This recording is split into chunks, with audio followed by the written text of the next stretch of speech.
as I was telling Tana earlier, I must have spent about 50 years as a television actress, and I had the privilege of only working once with a female director, and that was Betty Thomas. And Betty was able to become a director because she was an actress in a very long and famous series. But times have changed, so I'm really curious to find out. I know some of you are actresses, like you, yeah. How you became directors, what was your mentorship along the way, what were your childhood dreams. So I will let you say your name, say your film, and you start. There you go. Thank you, Sheila. First of all, I want to say thank you to Sheila for stepping in, and it's such an honor to be on a panel with you. And thank you so much, Cheryl, and for this incredible festival. And thank you guys all for being here. It's weird because I've been going to festivals for like over 25 years now, and it seems like there's less women's festivals. A lot of the women's festivals that I used to know about are now no longer in existence. So to be here, to have this as a venue, to be supported, to get inspired is absolutely incredible. So I started in a theater background, and and I was never going to be a director. I just wanted to be told what to do. I think as I got older, I wanted to tell people what to do. No, I really didn't. But I did start directing theater first, and that was in Los Angeles.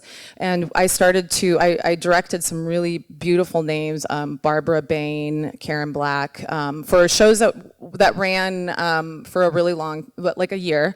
And so theater, I always say theater in Los Angeles, you do it like dog years, because if it runs for a year in Los Angeles, it's kind of like running for 7 years in New York, just because it's not a theater town. But I learned pretty much everything that I learned. I think I started learning through theater and through assuming all of the positions on set and learning what everybody and on the stage, learning everybody else's jobs and wanting to be a part of that because it informed the depth of my own performance. And a big person that I learned from was my ex-husband. We're still on good terms, but his name was Henry Jaglom. He's still alive, but. Yes, I was married to Henry. Yes. Yeah. Yeah. Okay. Okay. I love it. We're gonna spill the tea. No, yeah. So Henry he is a woman's film director, and so we made 7 films together and produced 7 plays together, and we made films like The M Word about menopause, menstruation, and men. He made a film called Going Shopping. He made a movie called Baby Fever. He made a film called Eating that Princess Di used to watch over and over, and I loved how he looked at women. I loved that he cast women who defied society's and Hollywood's standards of being in their prime. Like, anybody really knows what that is. Like, I'll consider myself in my prime after I've reached 100. But I loved how he filmed women. I loved the stories that he lent to women. I love how he would pull stuff from women and their experiences to put in the movie versus telling women what their experience was. So he used Anuka May and Greta Scacchi right after she had a baby, and he thought that women were like we're beautiful, like down to the wrinkles in our faces that tell us the experiences that we've been through, the pain and the joy that we've been through. So I've always been inspired by women filmmaking. Hello. Amazing. Yes. Hi, my name is Danica Waldo. I am the writer, director, and producer of Sally Get the Potatoes, which screens today at 3:30. So if you are here and you have time this afternoon, we'd love to see you at our block. Thank you. So I'm from New York, and I also got my start as an actress. I grew up doing community theater on Long Island, and then ended up getting an agent when I was 13, and my mom and I would schlep into the city and buy Backstage newspaper because that's the only way you found out about auditions, and circle the auditions on the ride home. And I ended up going to college for musical theater at Pace University, but I really liked their program because you could also explore other mediums within a BFA, which normally at a BFA program, it's really strict, but I was able to take photography and directing and acting for film and television. And so it was a perfect program because I think in my heart, I knew I was a director. I just didn't really have it modeled in front of me to know what a female director looked like. I grew up watching Hitchcock and Spielberg and loving Jodie Foster. And of course, now Jodie Foster is like one of the most prolific female directors. But at the time, it was just, telling my mom I wasn't watching Taxi Driver when I was. And so I went to school for theater and I graduated and I ended up working at a performing arts studio on the Upper East Side of Manhattan.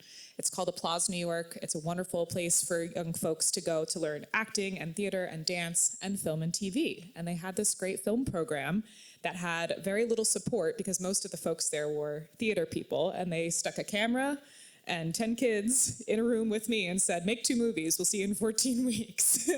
And so it really was like a great trial by fire of just figuring out both how to teach these kids how to act on camera, which of course, I had a lot of familiarity with. I had done some indie films, some shorts, and a great indie feature called One Angry Black Man that did a great festival circuit back in 2018. And it was a really great experience to just look at these little faces and remember my face as a kid and try to impart some creativity into them. And so I worked there for 7 years, and the YouTube channel that we had that we used to post the films on ended up going viral in 2015.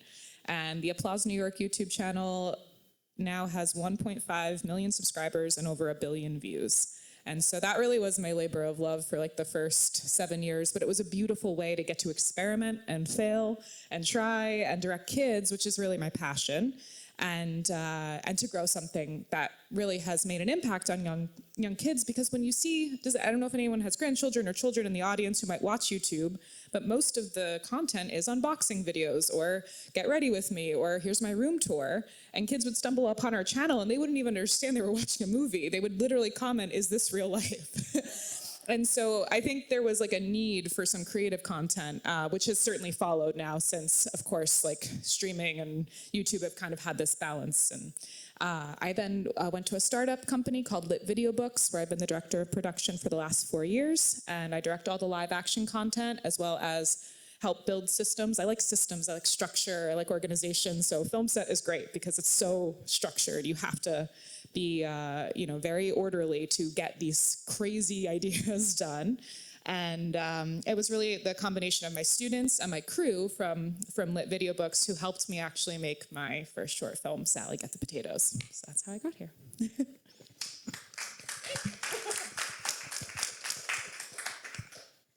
Hi, I'm Fiona, and I directed a short film called Dandelion, and it's playing today too in the same block as Danica's.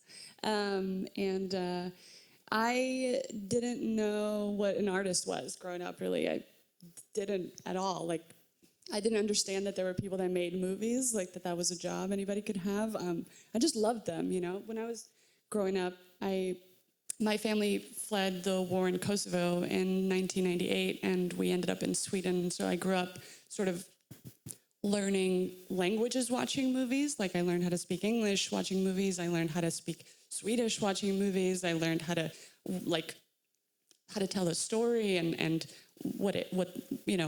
it brought me so much joy. And when I was I knew I liked being an artist, but I thought artists just painted, like they drew pictures and painted. And so I did that. I did a lot of that. And in high school, we were learning about dramaturgy one week, and I was like, wait a minute.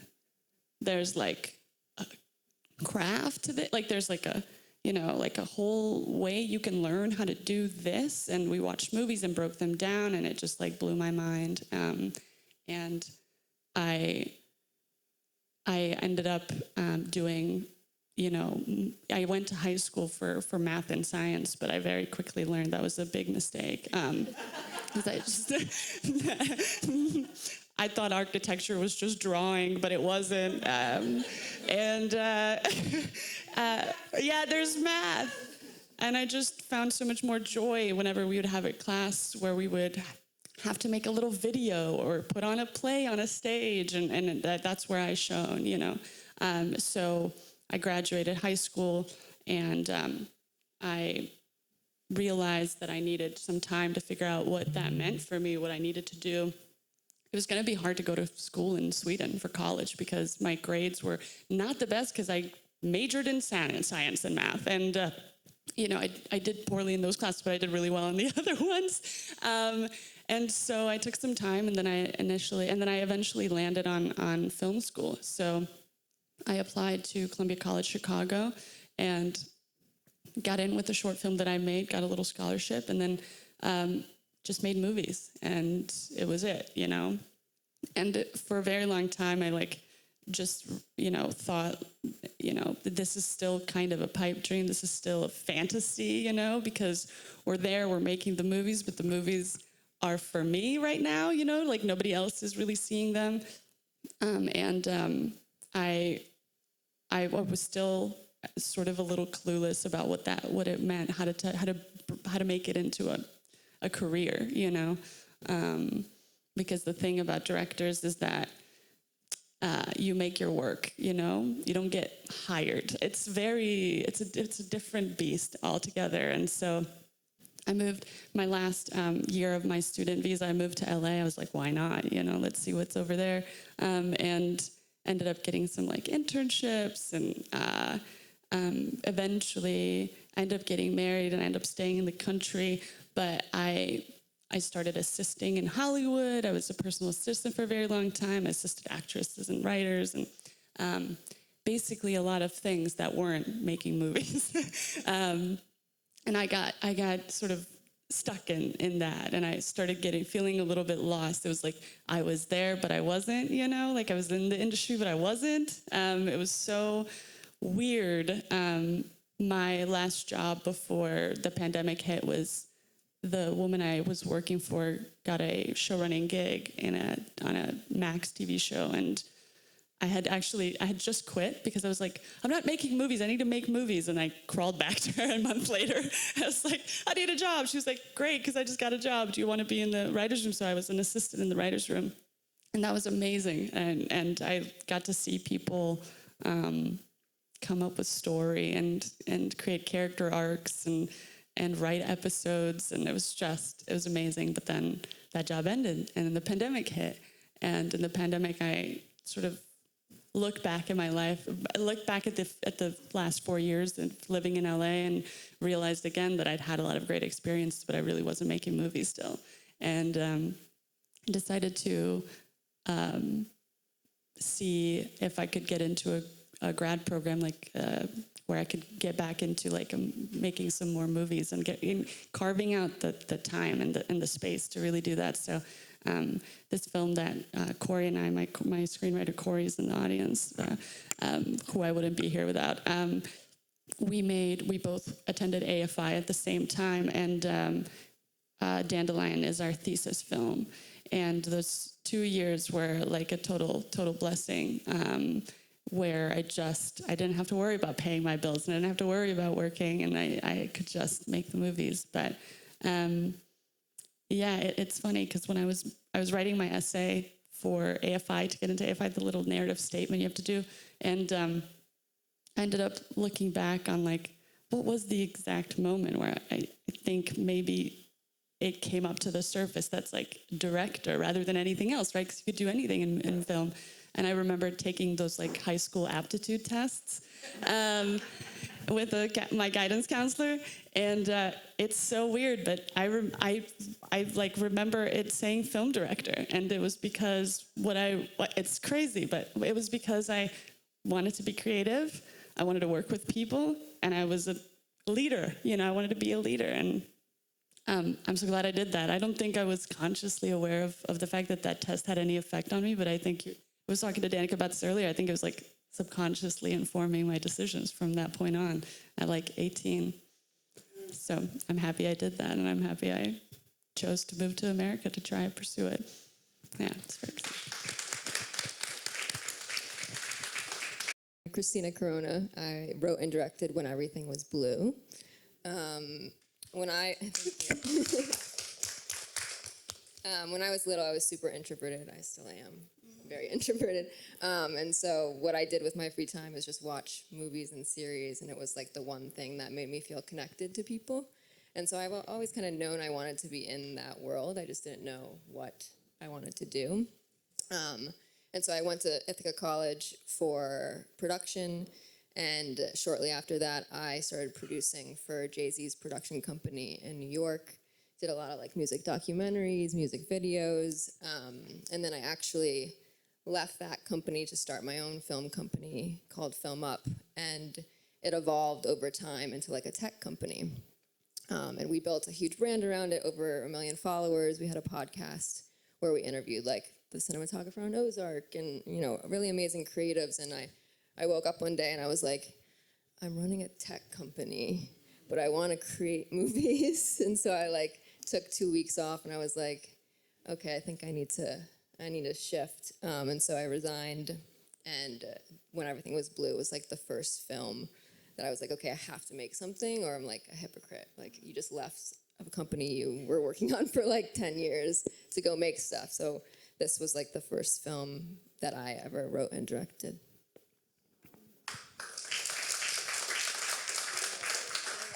I found all of your work with actors rather incredible. And I'd like for you to address that. I mean, you worked with a child, you worked with the children. What's your approach to actors? And what's the best way to get a performance for film when it's so broken up, since not everyone has the luxury of doing the one-shot adolescence type show, you know? There you go. Well, I was really grateful to work with Mimi Kennedy, who is here. Oh, Mimi. Yay. And the film that I did, that I directed, Death Pays Flora a Visit, I was lucky to have Mimi and Eric Roberts already attached to it when I was hired on.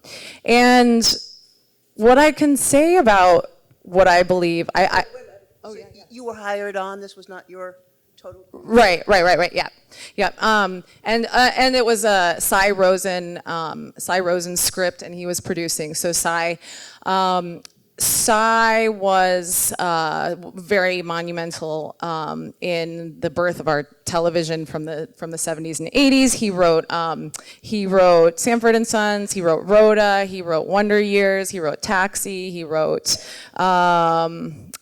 just a ton of shows. So I was excited to do his material, and I was excited because when I read it, I realized that the script really lent itself to the TV that I grew up on, and had the notes of like the comedic beats of like the sitcoms that I miss, you know, now, which are just like ba-dum, and so it was great to read that. And then I think as a director, for me, when you have two people who are incredible like Mimi and Eric, and you have the material, for me it was really important not to foist myself or onto the material that I had, to the actors, the script. To me, a director's job is coordinating, essentially, like all of the departments, trusting everybody who's been hired on, and allow them to do their job, you know? So with Mimi and Eric, it was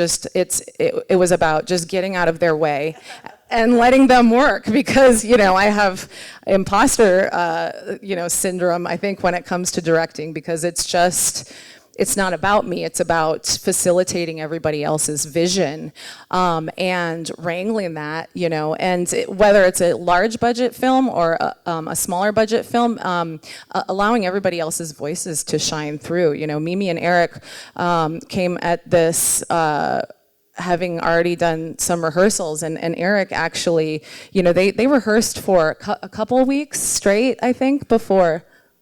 I don't remember that. Okay. Perhaps it happened. Well, we I had. remember creating a lot as on the day, and you being, yes, let's do that. I think that will work. Or, no, we can't because our camera's not there. Or it was collaborative. That's what I. Yeah, it was very collaborative. Yes, absolutely. I mean, the gems that everybody else gives you and the actors give you, it's just like, okay, see what they say, and then make sure you have the camera aimed at that and facilitates like the beautiful things they come up with. So. and it showed. It's such a lovely piece. It's so heartfelt. It's so natural. Yeah. I think a lot about working with talent is about trust, and it's such a chaotic place, a film set. And if you don't establish it before you get to that day one of shooting, I think it's really hard to feel like an actor, like you can really let go, like a director, like you can really empower your actors to be present, because there are so many things happening that have nothing to do with acting on a film set. And especially with working with Kinley Hyman, who plays the lead of Sally Get the Potatoes. She was 6 years old when we shot. It was her second movie. We had a lot of rehearsals over Zoom, and she didn't know what was in the film. She's now seen it, and I think a lot of it goes over her head. And a lot of our Zoom rehearsals were just us hanging out. How was school? What'd you do today? Tell me about your gymnastics, because she's like an incredible gymnast. It was just getting to know each other. And then the day before we loaded in, I told my crew that I was gonna go offline and have fun doing her prep, because I needed to go hang out with this kid for a day. She didn't live in New York, and so they came in a day early, and we just went around New York City and hung out. I took her to Little Italy, we went to the High Line, got ice cream, like we just hung out so that when we got to that day, I could look her in the eyes and there was a trust. I hoped, and it worked. You know, I have chills thinking about it, because she's just an incredibly intelligent child, so I got very lucky. You can't always tell from the auditions how much is coached with a kid and how much is really them. And so even with the auditions, I also told the moms, you know, or the parents to leave the room, just so I could talk to their kid one-on-one and just get a sense of like how much of this was really coming from them. And for the rest of the cast, honestly, they say 90% of directing is casting, and I'm not sure if I fully agree with that, but maybe 90% of directing talent is. And just really sourcing the right people to build this family that felt authentic and genuine, and also had the right tone. I think I've learned a lot about tone throughout this whole filmmaking process, and how putting that right assembly together of the people who are bringing these beautiful words to life has such an influence on the tone that you end up being able to kind of cultivate in the edit. And I am really proud of the actors we had. I mean, most of them only shot for one day. It was a very fast shoot, and so they didn't have a lot of time to get their bearings, but I think they did a beautiful job. Is there a way that you work with a child different than you would work with an adult? I mean, Well, I'll tell you a secret, which is children are easier than adults, because you can tell them exactly what you need them to do, and you don't have to sugarcoat it. they don't ask for motivation? No, they say, you know, and I'm not like a fan of line readings by any means, but sometimes children need to have they need to be imbued with the confidence that if you are being that crazy or that animated with your face or that frustrated, you know, that they understand that it's okay to also feel those emotions and let them out like that. And that's what I learned a lot at Applause. It's not about like line readings. It was more about like being with them in the moment. And I don't want to give the film away because you all haven't seen it, but I will tell a story later about a beautiful moment that Kinley does have in the film and how we got that performance. But I think in general, kids are also way smarter than we all think they are. And I think if you try to talk down to them, they immediately lose trust in you. They will not give you the time of day. And if you talk to them like an adult, they will absolutely rise to the occasion. They want to do a good job. They are there and present. And I think just challenging them and really getting a feel for what they will like learning wise. Like, do they want to be told a lot of things at once and go do it? Do they need to have repetition to get it in their bodies? A lot of it is just meeting people where they're at, including the kids. Yeah.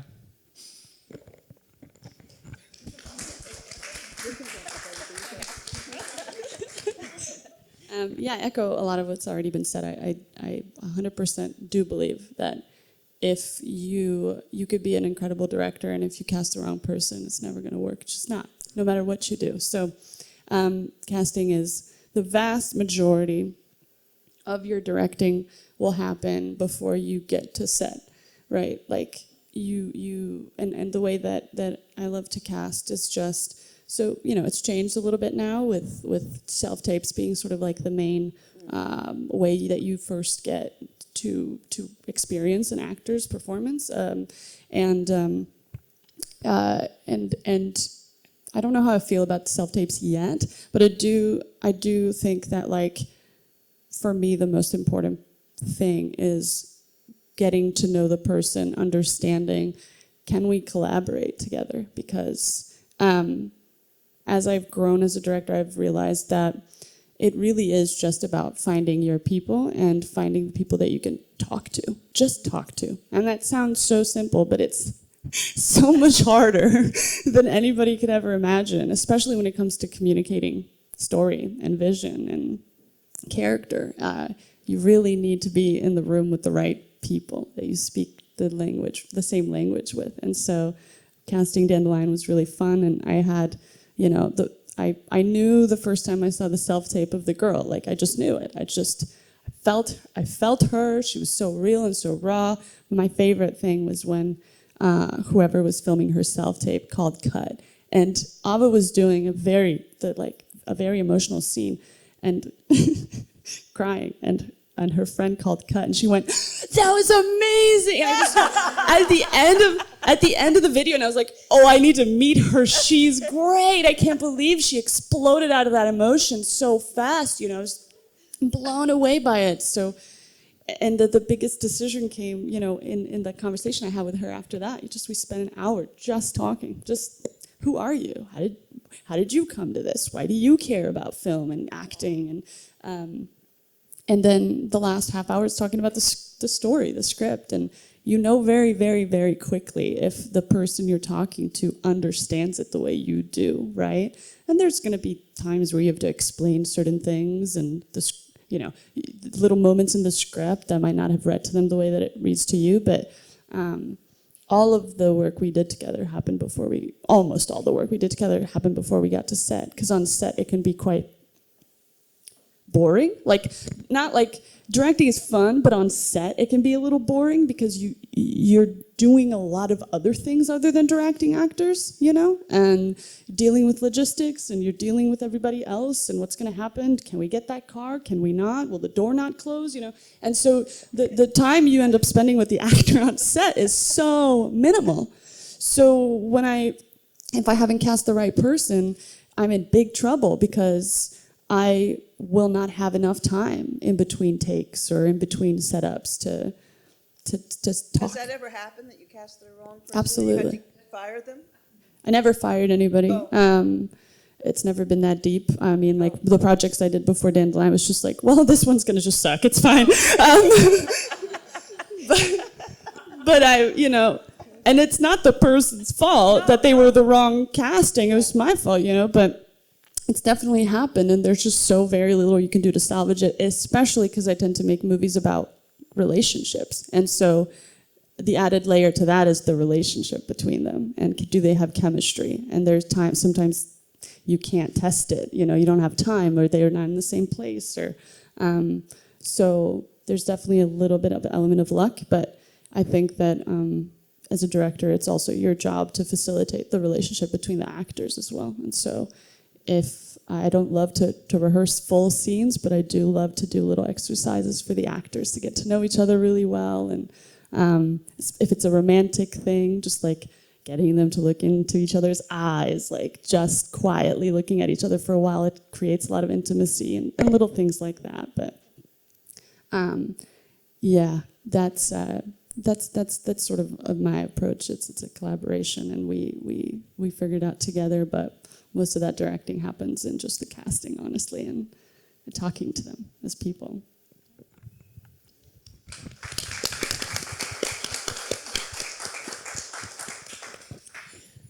For When Everything Was Blue, I knew I needed to cast around the lead firefighter, and so I was looking at the tapes for his character first, and he was the first self-tape I saw, and I watched probably 100 more, and I kept thinking back to him, so I was like, okay, he's the one. And then actually and I kind of touched on this yesterday, but we had one day of rehearsal, and I had them play board games instead of rehearse the actual film, which I think was really helpful with getting them prepared to be a family. And also, actually, most of the family stayed in the same Airbnb with each other, which was like what I wanted to do, but didn't have the budget for it, and it just happened anyway. But yeah, it was really interesting to because I didn't really. I wrote the script. I didn't really care about if they got the lines across the board, and so yeah, I think just giving them the opportunity to form a family bond was like my approach for this one. I'm laughing because I was her script supervisor. Yeah, she was. Yeah. No, that's great. And she actually did give the actors lines. She really was involved. It was amazing. So do we have time for another? Oh, okay. It seems that in a lot of short films, it's writer-director are one and the same. And I know you have your collaborator. So could you address you were not writer-director either, but could you address when you're developing projects, whether it's this one or another one, your relationship to the writer or, just that idea?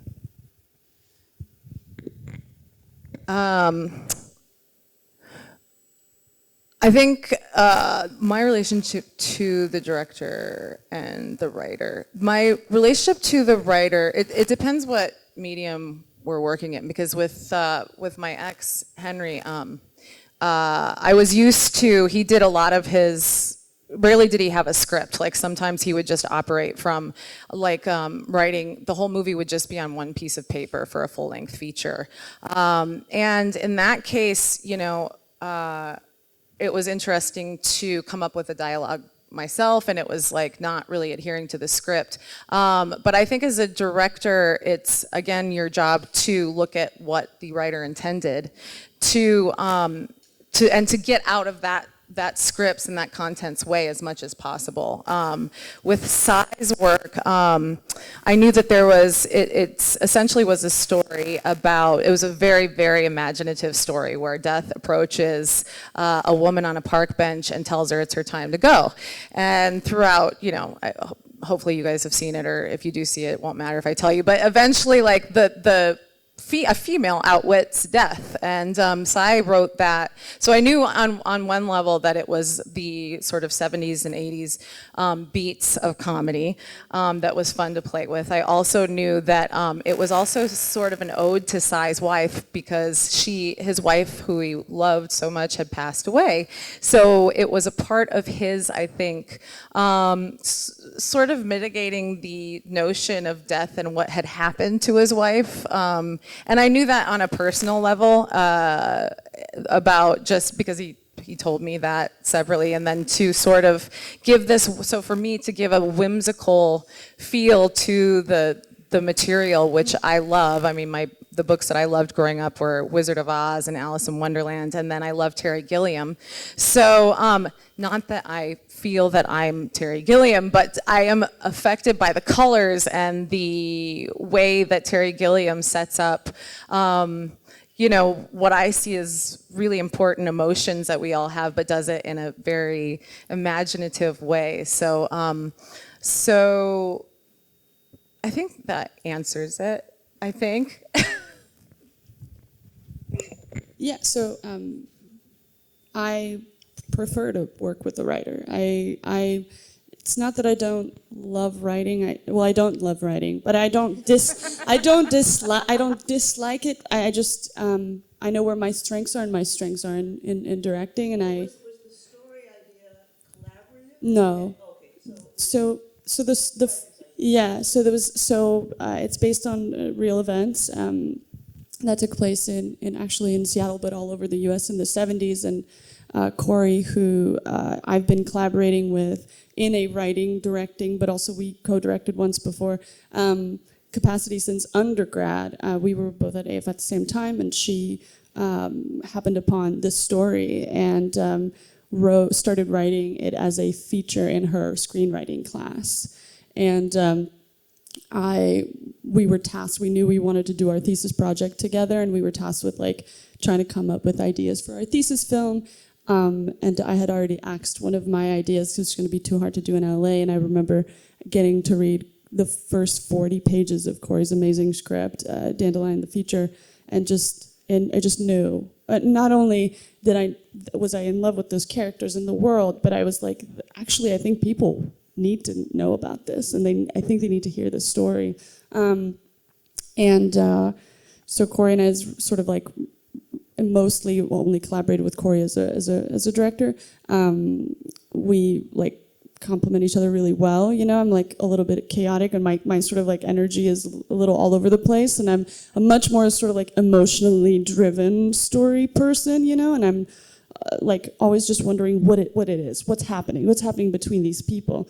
And Corey's just like a very, very, very talented writer, and she finds a way to make my weird ideas make sense and be so lovely to read. And so our process is a little, it looks weird probably from the outside, but we're just bouncing things around between each other and working out what are we trying to do? What's the story here, and how do we make every scene tell a little tiny version of this story, you know, that it's going to build up to. So I feel very honored and proud and like lucky to have found somebody like that's like a collaborative like soulmate, you know, in this industry, because I think it's hard to do a lot of this stuff alone. And I have a hard time getting out of my own head sometimes. And it happens even in the edit room, right? Where you watch a cut too many times and you're like, I just need somebody else to look at this and tell me I'm either crazy or I'm not, you know?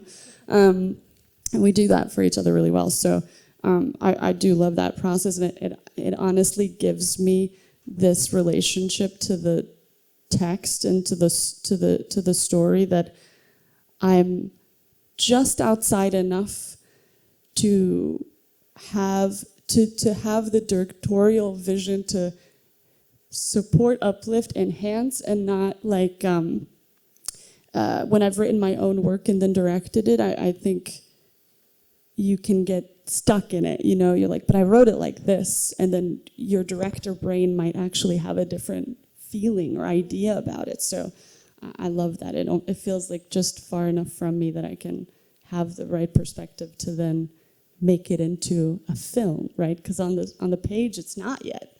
It's just text on a page. There's a story, of course, but it's not a movie yet, right? So yeah.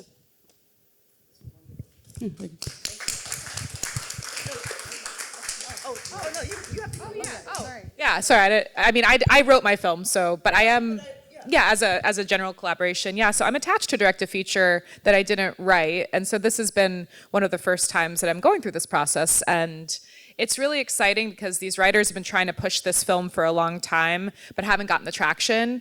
And I can tell just having new energy and new ideas behind it has given them life again with the project. And so it was really interesting to go through and kind of look at it from more of that 30,000 foot view, because I'm not close to the material, and start to give notes and give feedback and help shape the story. But it was really when I made a deck for the film of what I saw and how it could look and how I interpreted it off the page that I think made them go, oh my, we see our film now in a new light. We see what you see, and now we're even more energized to go back through it. And the rewrite process is just, it's hell. It's so difficult to have all of these imaginary people running around in your brain who want many things. I mean, we're whole human beings. We've had whole lives, all of us in this room. And to distill it down to this 90 to 120 minute experience of a clear arc and enough information that you understand the people, but not too much that it makes you feel dumb. I mean, it is just, any movie you ever see is a miracle. It is a miracle, even if it's horrible. It's a miracle that it got made, because it is such a challenging process. And you know, we did send it out. We got feedback that the main character arc isn't quite there. And I had been feeling that a little bit. And I think it made them kind of perk up and go, you know what, we wanted to kind of hide under this, but they're right, and they're doing the right thing, which is we're going to go back in and rewrite again and keep shaping it. Because at the end of the day, like, if it takes 10, I mean, hearing Yvonne talk last night about how her film took 10 years was just so inspiring to me. I think I can be an impatient person. I want things to happen, and I want them now. And to have the confidence in yourself to sustain and say, no, we're going to take our time, and we will eventually find it, and then it will be ready. Because no one's waiting for me to make this movie, right? Like you don't know when the release date was supposed to be or that it's even happening. But if it comes out and it's not quite good enough, it won't matter. It won't affect you. But if it comes out and it's a really powerful story, it will potentially be something you carry with you and show your kids. And so I think like there's a nuance to like just knowing when it's done, and also as a director how to instill confidence in your writer, but also let them, it's their voice. Like, it is a tricky balance, I think, to find. So that's been my experience so far.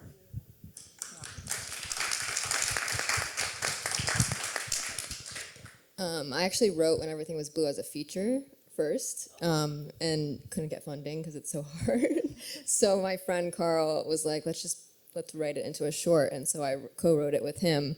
I've never worked with just a screenwriter-director type of relationship, but I liked that because I could ruin my own work. You know what I mean? Like, I went into it, and we had 3 shooting days scheduled for the scripted part, and I pushed for a 4th day to like put the actors in different situations, like getting ready for bed and all of that stuff. And so I felt because I had written it, I could do whatever I wanted and kind of follow the intuition more than if it was with a screenwriter. I would want to honor the words more. But yeah, maybe I will change my mind when that happens. Who knows? Well, I found it very interesting that you wrote your script in kind of a documentary style. Could you address that at all? Yeah, I actually, it was interesting that, so in post, I actually cut half the script to put the improv moments that we shot on set in to find that balance of doc. I wanted it to feel like you were watching someone's home videos. And so, although we wrote it in a doc style, I ended up taking more of the shooting style that was doc to put it in. But it was, I watched a lot of my own home videos writing it. And I was like, okay, how are they talking? Where are they talking? Are they behind the camera? Like, I wanted to get like a sense, and I also started recording my family dinners to hear their cadence and how they spoke, but they don't know that, so yeah.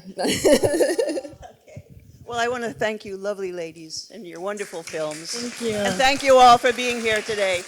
And go watch some more films. Thank you, everyone. And I want to say a follow-up to that is, having heard them talk about scripts,